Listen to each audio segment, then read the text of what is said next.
Génie Climatique Magazine vous présente On réinvente l'eau chaude, le podcast des installateurs. Dans cet épisode, la rédaction et Florent Kieffer de Thermacome, notre partenaire, font le point sur le marché du rafraîchissement lors de rénovations en résidentiel. Thermacome, le spécialiste des surfaces rayonnantes, chauffantes et rafraîchissantes.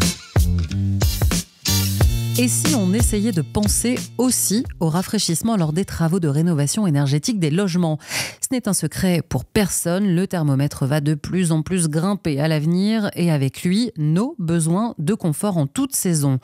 Oui, mais voilà, à la problématique de rafraîchir littéralement appartements et maisons s'oppose celle d'être le plus frugal possible en termes de consommation d'énergie et d'émissions de CO2. Alors comment répondre à l'attente des particuliers qui veulent éviter un coup de chaud pour eux comme pour la planète, et quelles solutions existent pour enrichir ces chantiers sans les complexifier davantage.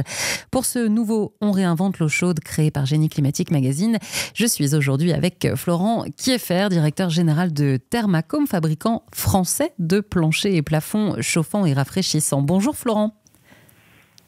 Bonjour Anne-Sophie. Quand on vous dit rénovation rafraîchissante des logements, est-ce que ça vous parle ?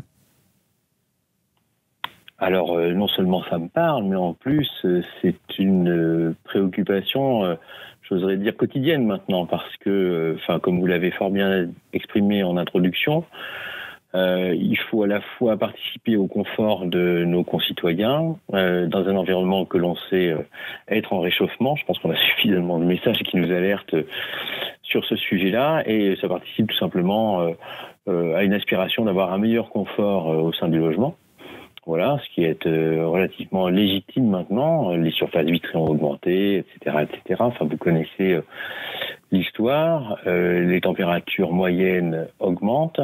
Et pour autant, effectivement, on a une équation qui est difficile. C'est-à-dire qu'il faut le faire en limitant la consommation, en utilisant peu de gaz à effet de serre, de quelque nature qu'il soit d'ailleurs. Il n'y a pas que les gaz d'énergie fossiles qui sont des gaz à effet de serre, il y a aussi les gaz à effet de serre qui sont liés aux climatiseurs sur lesquels ils travaillent beaucoup. Et tout cet ensemble-là, effectivement, donne une équation, non pas qu'elle est complexe, mais elle est un petit peu antinomique par rapport à nos réflexes d'avant.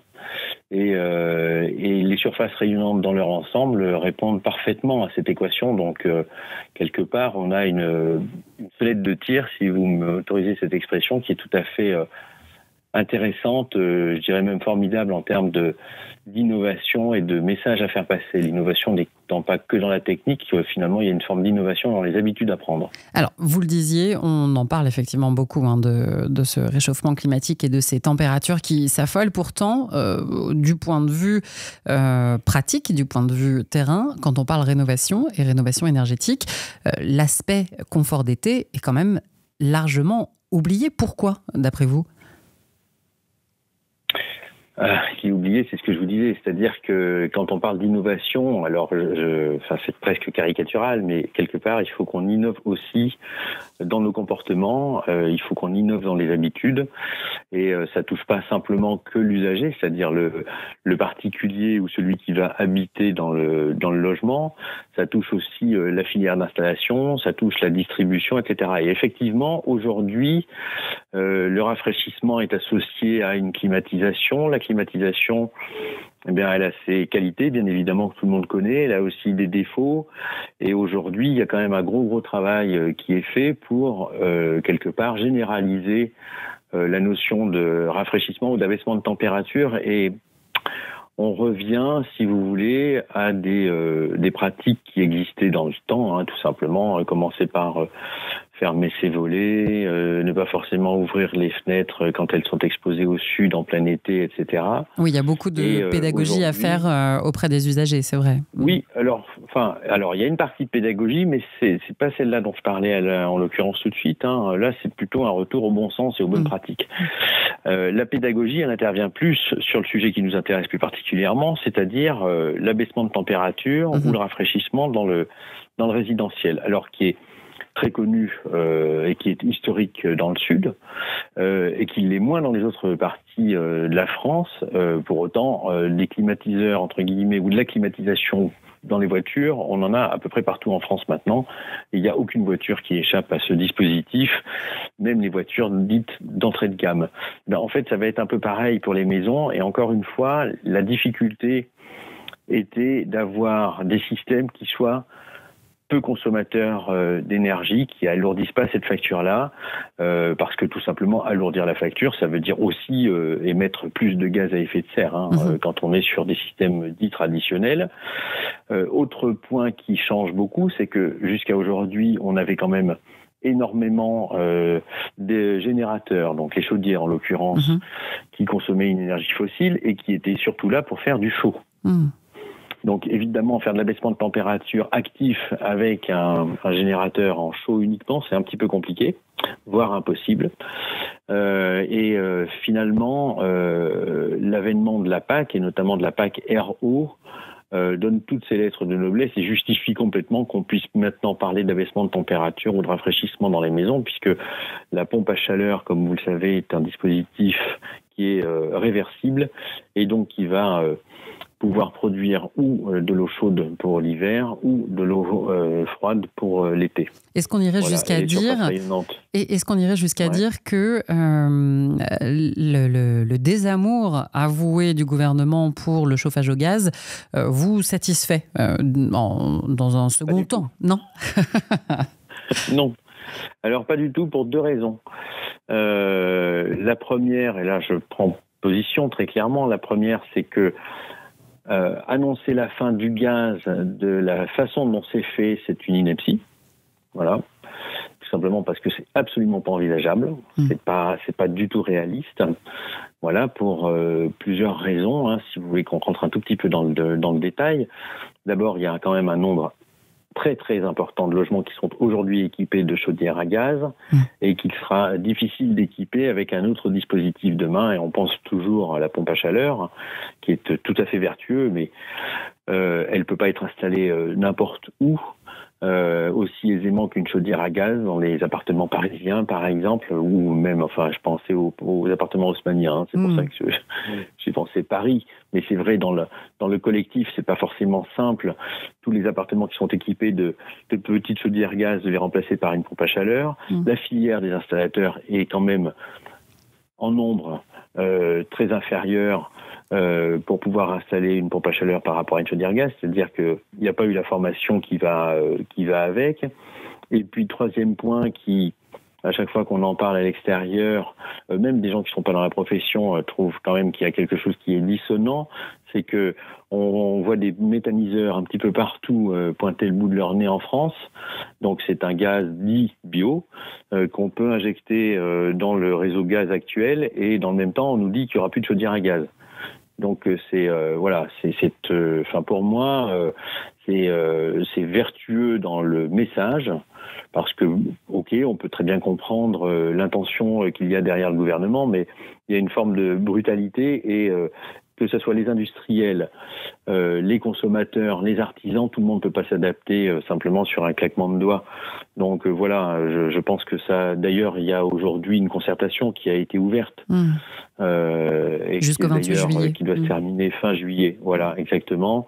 Bon, c'est un peu dommage. Alors peut-être que c'était, on va penser que c'était programmé, que c'était une onde de choc, et que maintenant on reviendra peut-être à quelque chose un petit peu plus raisonnable. Mais alors tous ces logements qui sont chauffés au gaz et qu'on ne peut pas rénover autrement qu'avec du gaz, tant pis pour eux, pas de rafraîchissement, ou du moins pas de rafraîchissement avec des solutions type développées par celle de Thermacome?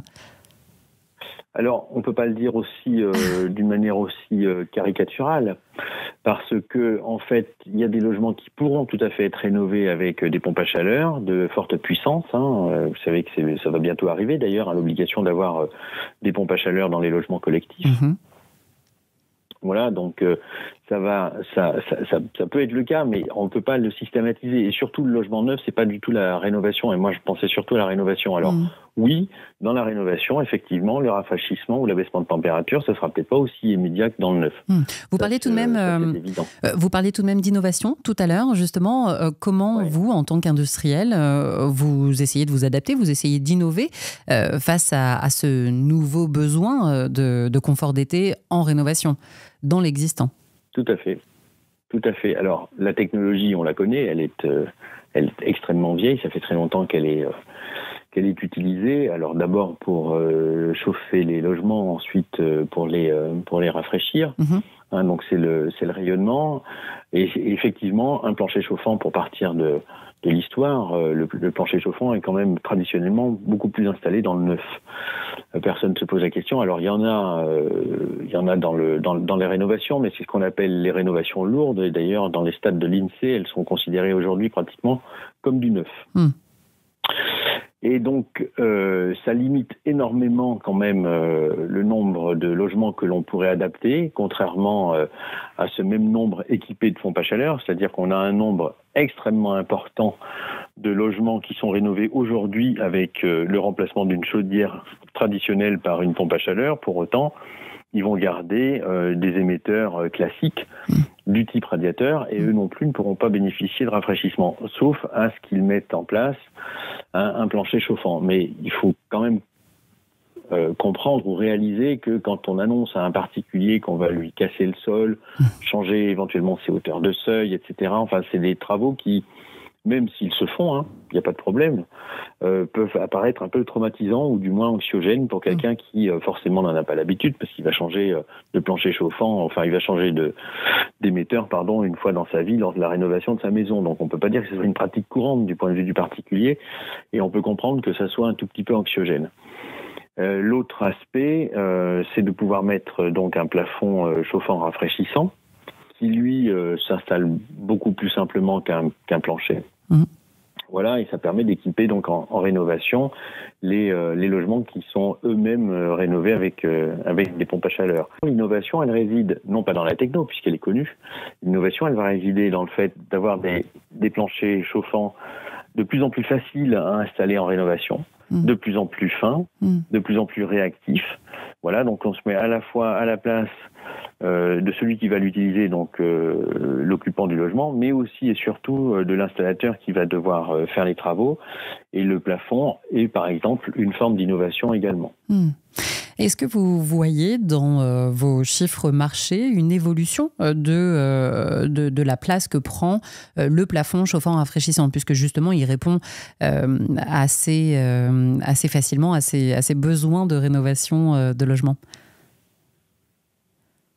Alors aujourd'hui, on est encore sur des chiffres qui restent, on va dire, confidentiels au regard de la taille du marché et de son potentiel. Donc on appellera ça une niche, si on veut être dans un langage qui est plutôt prometteur. Voilà, en tout cas, je l'espère. Mais ce sont des chiffres qui ne sont pas suivis en tant que tels aujourd'hui. Ils sont trop petits. Qu'est-ce qu'il faudrait, d'après vous, pour stimuler un petit peu les ventes? Est-ce qu'il faudrait, je ne sais pas moi, un soutien gouvernemental à l'image de tout ce que les pouvoirs publics peuvent faire pour le chauffage? Tout à fait. Alors, j'allais y venir. En fait, il y a deux choses, à mon avis. La première, c'est que les pouvoirs publics puissent avoir, s'agissant de la rénovation d'une manière générale, un message clair, voilà, avec des aides qui soient claires, des dispositifs qui soient clairs, qui soient faciles d'accès ou de compréhension en tout cas, et surtout qui soient stables dans le temps. Parce qu'aujourd'hui, il y a quand même beaucoup d'effets d'annonce, il y a beaucoup de changements, il y a des évolutions qui sont certainement pleines de bon sens, ou du moins à dessein positif au départ, mais en fait, le résultat, c'est que tous les investisseurs, qu'ils soient privés ou institutionnels ou même professionnels, en fait, dès que les règles sont changeantes, tout le monde attend. Tout le monde attend de savoir quand est-ce que ça va se stabiliser et savoir exactement de quoi je vais pouvoir bénéficier, quelles seront la nature des aides, sous quelle forme elles arriveront, etc. Et aujourd'hui, il y a quand même énormément d'effets d'annonce, beaucoup trop de changements, et je pense que ça perturbe quand même beaucoup la rénovation. Ça, c'est d'une manière générale. D'une manière beaucoup plus spécifique, dans votre question, il y a une réponse qui est tout à fait pertinente, c'est que on s'est concentré, les pouvoirs publics se sont concentrés à juste titre au départ, certainement sur les générateurs, mais beaucoup moins sur les émetteurs. Or, les émetteurs, dont font partie évidemment les surfaces rayonnantes, à mon avis, elles ont un grand rôle à jouer aujourd'hui pour optimiser justement la consommation d'énergie. Une surface rayonnante, d'une manière générale, c'est un régime d'eau quand même qui est plus faible que les autres dispositifs de boucle à eau chaude. Et on peut économiser entre, on va dire, entre 25 et 35% d'énergie. Et ça, ça va directement dans le portefeuille de l'occupant, mais c'est aussi un impact direct sur l'empreinte carbone, bien évidemment, lorsqu'on est, que ce soit en électrique ou en combustible fossile. Et ça, c'est pas suffisamment mis en avant et pas suffisamment soutenu. Donc un de nos enjeux, d'une manière générale, dans notre profession en tout cas, c'est de faire rentrer dans le spectre de réflexion des pouvoirs publics les émetteurs d'une manière générale et bien évidemment les surfaces rayonnantes en particulier. Vous êtes en discussion aujourd'hui avec le gouvernement ?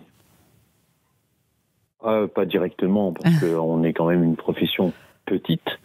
Mais en tout cas, oui, on essaye avec des associations, comme par exemple Énergie et Avenir, à laquelle adhère le Cochebat. Voilà, et puis dans nos actions et dans nos échanges, on essaye effectivement de sensibiliser les pouvoirs publics à au moins cette faculté ou cette capacité qu'ont les surfaces rayonnantes d'une manière générale à être moins consommateurs d'énergie. Voilà. Vous évoquiez tout à l'heure cette différence avec la climatisation, la pompe à chaleur RR, qui est une réponse facile aux problématiques de coûts de chaud dans les logements. On est à un marché qui se stabilise autour des 800 000 unités vendues par an ces dernières années. Les surfaces rayonnantes n'ont pas à rougir, puisque vous culminez à près de 5 millions de mètres carrés, je crois, installés en 2022. Un marché qui est quand même un peu en chute, il faut le dire, de 10% sur un an. Comment on fait pour mobiliser la filière, pour faire des professionnels du terrain, des ambassadeurs de vos solutions face à des équipements qui sont, il faut le dire, plus simples à installer, clairement? Alors, je vais peut-être vous surprendre, mais en fait, moi, j'ai rien contre les pompes à chaleur RR. Ah, c'est enregistré, attention, Florent. Oui, je sais, mais en fait, si vous voulez, il y a un marché qui est tout à fait important. Dans un marché, il y a des gammes, il y a des segments, et les pompes à chaleur RR ont toute leur justification dans certains types de logements, on va dire les logements qui sont un petit peu plus petits, peut-être les logements qui ont vraiment besoin d'un coup de boost en rafraîchissement. Voilà, c'est effectivement plus facile à installer, c'est plus traditionnel d'une certaine façon en fait, comme type d'équipement. Pour autant, je suis absolument convaincu qu'il y aura une place très très importante pour. Alors, on dit la boucle à eau chaude, mais enfin finalement, c'est assez mal nommé, quoi. Enfin, la boucle à eau tout court, puisqu'elle fera à la fois du chaud et du froid. Pour d'autres types de logements, pour des gens qui veulent pas d'air parce que ça les incommode, parce qu'il y a des filtres à changer, parce que voilà, c'est-à-dire que quand on est dans du locatif, peut-être que l'air est tout à fait adapté. Quand on est propriétaire, peut-être que la boucle à eau le sera plus. Vous voyez, le marché est suffisamment important. Oui, voilà, tout le monde aura sa part du gâteau. Oui. Enfin, moi, je suis pas trop inquiet. Alors peut-être à tort, vous me direz, mais par rapport à ça, le véritable enjeu, c'est surtout de faire comprendre qu'une surface rayonnante qui peut être effectivement plus chère à l'achat qu'une simple pompe à chaleur RR, en fait, valorise beaucoup mieux le logement dans le long terme. Voilà, on est sur une autre dynamique. Alors, on n'est peut-être pas sur du primo-accédant. Voilà, c'est peut-être ça la différence. Encore une fois, ça répond à une segmentation, tout simplement. Mais moi, je suis pas inquiet. Enfin, il y a tellement besoin de logements. On a besoin d'à peu près 450 000 logements neufs par an. Ok, donc là, on en est loin. On a ce fameux programme des 500 000 logements rénovés par an. Enfin, vous imaginez bien qu'il y a quand même de la place pour tout le monde. Ce qui est plus gênant, c'est que, encore une fois, les surfaces rayonnantes soient aujourd'hui, d'une manière générale, encore considérées uniquement pour la partie chauffage. Elles ne sont pas encore suffisamment connues pour la partie rafraîchissement, ou du moins elles suscitent un peu d'inquiétude avec le point de rosée, l'humidité, etc. Mais mais quand on parle vraiment au grand public, c'est quand même pas très connu. Voilà, il y a encore une image peut-être un peu haut de gamme, et c'est surtout ça sur lequel il faut que nous combattions. C'est pas les autres moyens de faire du chaud ou du froid. C'est plutôt déjà de faire valoir toutes les qualités de nos systèmes. Et quand nos qualités seront connues et reconnues par le plus grand nombre, y compris les pouvoirs publics, à ce moment-là, les chiffres suivront. Un dernier mot, on s'éloigne un petit peu de la rénovation, mais j'en profite. Comme on est ensemble, Florent Kieffer, directeur général de Thermacome, je le rappelle. La Fédération française du bâtiment vient de dévoiler les chiffres du dernier trimestre de l'activité, avec en chute libre le marché du neuf, un recul de 30%, je crois. C'est une part importante de votre activité, le marché du neuf. Quelles incidences vous avez perçues suite à cette véritable chute du marché du neuf? C'est assez mécanique.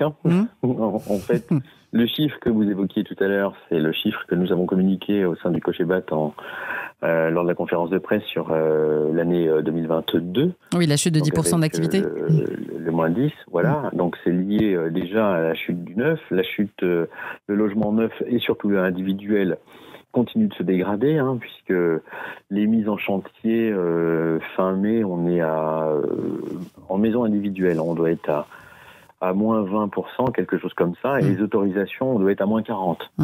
Donc là, on a quand même un avenir, il n'est pas du tout incertain, en fait, il est complètement connu. Voilà, et ça va favoriser très certainement, encore une fois, certains dispositifs que nous évoquions tout à l'heure par rapport aux surfaces rayonnantes. Alors, on n'est pas directement touché par on n'est pas dans le plus gros, si vous voulez, de ce chiffre-là, encore une fois, parce que les surfaces rayonnantes équipent pas forcément que la maison du primo-accédant, mais plutôt du secondo-accédant. Mais il est clair que on va avoir des chiffres qui vont se contracter. Ou alors, ça veut dire qu'on aura eu l'effet politique dont je vous parlais tout à l'heure aura joué à plein, ce qui est juste pas possible en 2 ou 3 mois. Donc évidemment, ça va être un peu compliqué, mais tout le monde s'y attend. C'est une passe. Voilà, ça ne peut pas durer. De toute façon, il y a tellement besoin de logements en France, il va falloir courber un peu le dos et puis en profiter pour continuer à développer nos solutions et innover, et puis surtout porter la parole, comme vous l'avez compris, que ce soit au niveau des pouvoirs publics, des décideurs, mais également de la filière installation d'une manière générale. Comment vous imaginez l'année à venir, 2024-2025 ? Est-ce que ce qui vous permettrait de partir tranquillement en vacances, ce serait une annonce que enfin les émetteurs soient pris en compte dans le PLF 2024 ? Allez, on rêve un peu, non ? Oui, là, effectivement, ça serait juste énorme, si vous m'autorisez ce mot. Oui, bien sûr. Alors pourquoi est-ce que, si vous voulez, même si l'aide n'est pas conséquente, en fait, vous savez toute la problématique qu'il y a autour de la rénovation par geste ou de la rénovation globale, avec le reste à payer ou le reste à charge, ce qui a quand même freiné bigrement les rénovations d'une manière générale. Voilà, il est évident, encore une fois, que si on ne fait pas simplement un focus sur le seul générateur, mais qu'on commence à avoir une approche en rénovation globale, mais globale, je pense pas à une somme de produits, mais à un système, à la performance d'un système. Là, il est évident que, oui, je partirai plus tranquille, mais je crains que d'ici fin juillet, ça soit un peu court. Si on arrive à faire comprendre, c'est surtout, encore une fois, que ça rentre dans le spectre de l'analyse. À ce moment-là, oui, on aura un avenir qui sera tout à fait intéressant pour le type de technologie que l'on défend. Ça c'est clair. Et les chaudières gaz, je rappelle qu'il existe aussi des chaudières dites hybrides.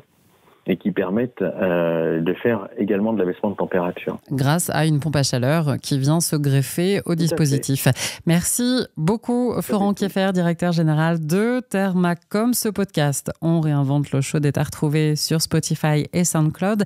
À lire également dans le numéro de septembre de Génie Climatique Magazine, un dossier sur la rénovation énergétique des logements, avec bien évidemment une mention spéciale aux besoins de rafraîchissement de nos habitations. Et puis, mais ça, vous le savez déjà, toute l'actualité de Génie Climatique Magazine est à suivre sur les réseaux sociaux, LinkedIn et Facebook, et sur génieclimatique.fr. À très vite. Vous venez d'écouter On réinvente l'eau chaude, le podcast des installateurs par Génie Climatique Magazine. Cet épisode a été produit en partenariat avec Thermacom. Retrouvez toutes les informations du génie climatique sur notre site génieclimatique.fr et sur nos réseaux sociaux LinkedIn, Twitter, Instagram, Facebook et YouTube.